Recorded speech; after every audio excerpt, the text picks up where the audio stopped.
اگر شہزادی کونین کا جنازہ حکومتی سطح پر پڑھایا جاتا، اگر شہزادی کونین کے جنازے کو حکومتی سپورٹ حاصل ہوتی تو حکومت کا جو مورخ تھا وہ لکھتا کہ فلاں صاحب حکومت جو تھے وہ اس طرح کھڑے تھے، یہ جنازہ پڑھایا گیا، پڑھانے والا کون تھا، کتنے لوگ جمع تھے، تاریخ کیا تھی.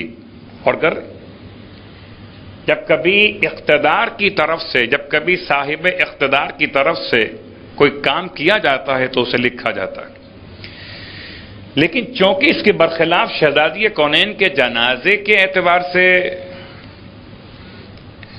حضرت عباس ابن عبد المطلب نے مولائے متقیان علی ابن ابی طالب علیہ السلام کی بارگاہ مقدس میں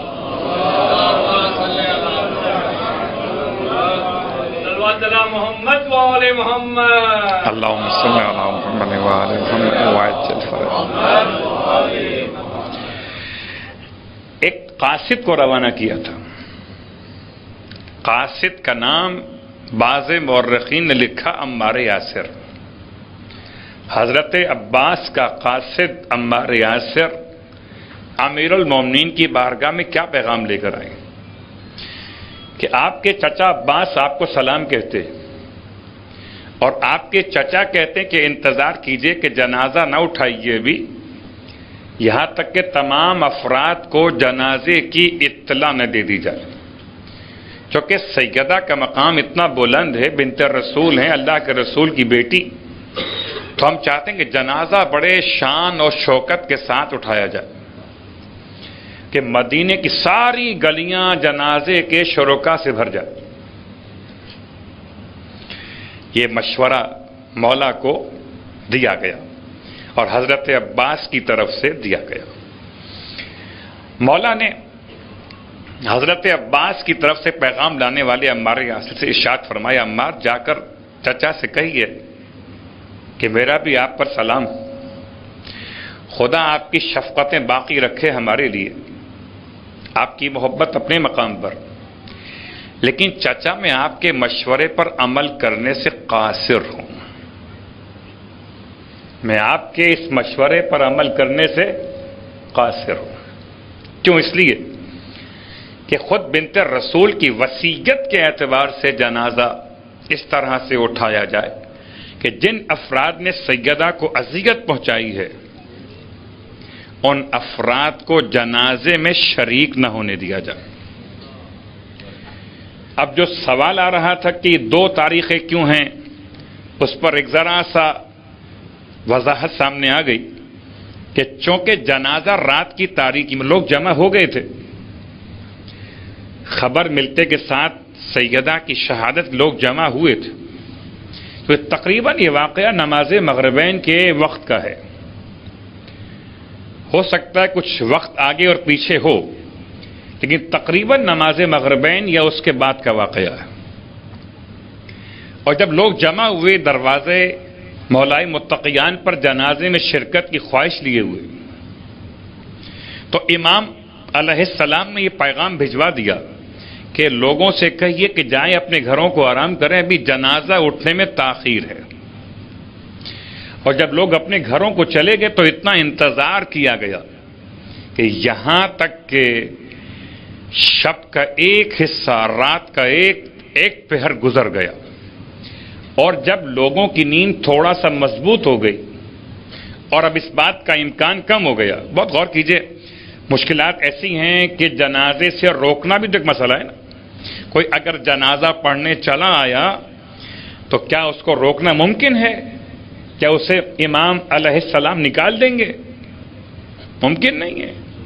تو آپ نے ایسا طرز عمل اختیار کیا کہ نہ کسی کو نکالنا پڑا اور نہ کسی کو بلانا پڑا. جن کا انتخاب تھا وہ انتخاب کے ساتھ رہے، جن کو الگ رکھنا تھا وہ الگ رہ گئے. تو آپ نے ایک وصیت سیدہ کا لحاظ کرتے ہوئے رات میں تاخیر کی. بہت غور کیجیے گا، گرچہ حکم شریعت یہ ہے کہ جنازے میں تعجیل کی جائے،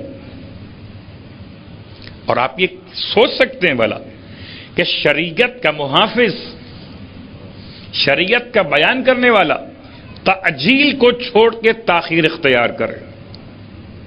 اس کا ایک پہلو وصیت کی اہمیت، اور وصیت سیدہ فاطمہ الزہرا سلام اللہ علیہا کی مولانا قبول کی.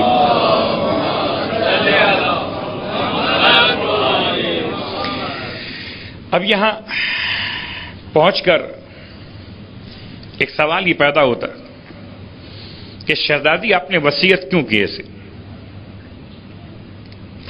کیا سیدہ جیسی شخصیت کے بارے میں یہ گمان کر سکتے ہیں کہ شہزادی کونین نے اپنی ذاتی حیثیت میں اس حد تک نفرت کا اظہار کیا ہو کہ جنازے میں شریک ہونے سے روکنے کا حکم دے دی؟ یقیناً کوئی تو ایسی بات تھی.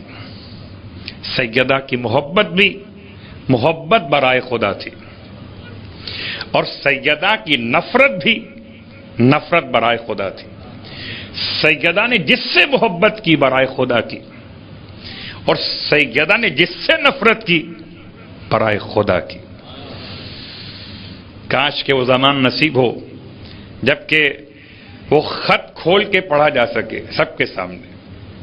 جس خط کو مجرم نے اپنے جرم کے بیان کے عنوان میں امیر شام کے نام لکھا تھا کہ اس نے کیا کیا، سیدہ کا گھر کیسے جلایا. شہزادی نے ایک بات تو واضح کر دی کہ جو جنازہ مومن کی شرکت کا مسئلہ تھا کہ ایک عام مومن کا جنازہ ہو، کوئی مومن اس میں پہنچ جائے، کوئی مسلمان پہنچ جائے تو خدا اس نماز پڑھنے والے کی مغفرت فرما دیتا ہے. اب اگر کوئی سیدہ کے جنازے میں شریک ہو جاتا تو کیا بخشا نہ جاتا؟ سیدہ نے بخشش کا دروازہ بند کر دیا. جس کے لیے فاطمہ بخشش کا دروازہ بند کر دیں اس کے لیے بخشش ہونا ممکن ہی نہیں. پر محمد والے محمد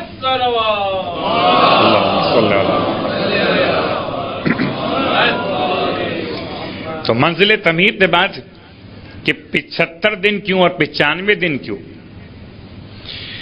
چونکہ جنازہ باہر گھر سے روایات کے اعتبار سے لایا ہی نہیں گیا، بلکہ حجرے میں مولائے متقیان نے حجرے میں نماز جنازہ کو ادا فرمایا. اگر جنازہ گھر سے باہر لایا جائے تو تاریخ معلوم ہو کہ کیا تاریخ تھی، لوگ جمع ہوں، لکھا جائے. اب رہا مسئلہ کہ گھر کے باہر جو افراد آ بھی سکتے تھے ان کو اس انداز سے روک دیا گیا کہ جنازے میں تاخیر کی گئی.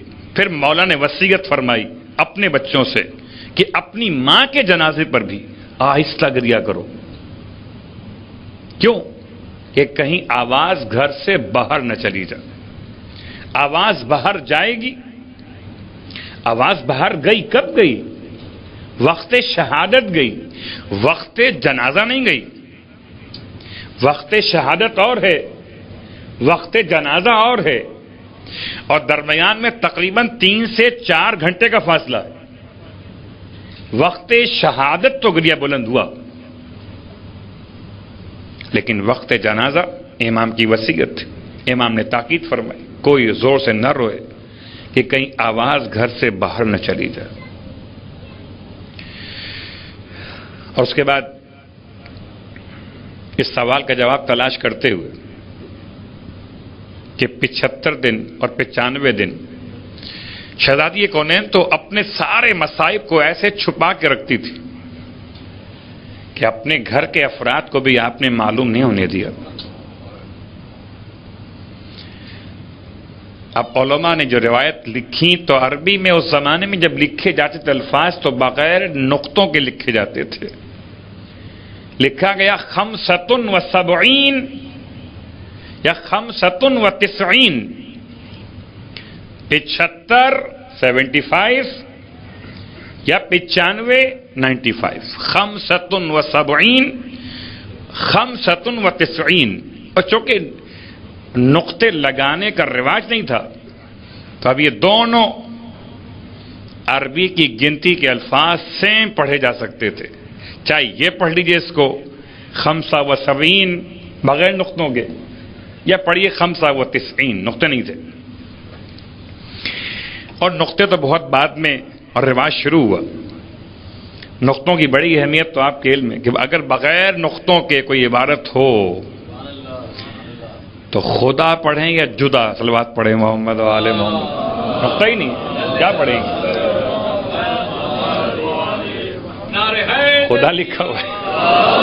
محمد و آل محمد صلوات۔ اللہم صلی اللہ علیہ وسلم۔ مرزا غالب نے کسی کو خط لکھا اور خط کی پوری عبارت لکھی آخر تک اور نقطے استعمال نہیں کیے۔ اردو کی بات کر رہا ہوں، نقطے استعمال نہیں کیے اور خط بھیج دیا۔ جس کے پاس خط پہنچا اس نے پورا خط پڑھ لیا، سمجھ میں کچھ نہیں آیا، اردو کی بات کر رہا ہوں۔ اس نے مرزا غالب کو جوابی رقعہ لکھا کہ قبلہ سب کچھ لکھا، نقطے لگانا بھول گئے۔ مرزا غالب بھی بڑے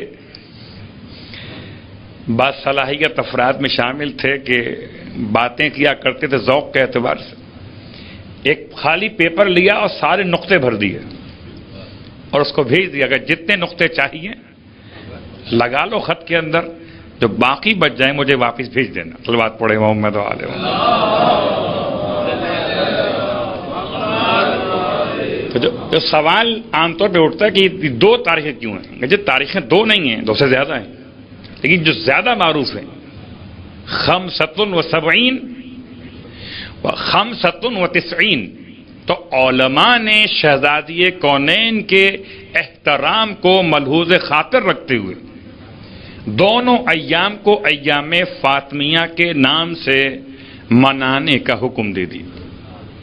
ہو سکتا ہے 75 دن، ہو سکتا ہے 95 دن۔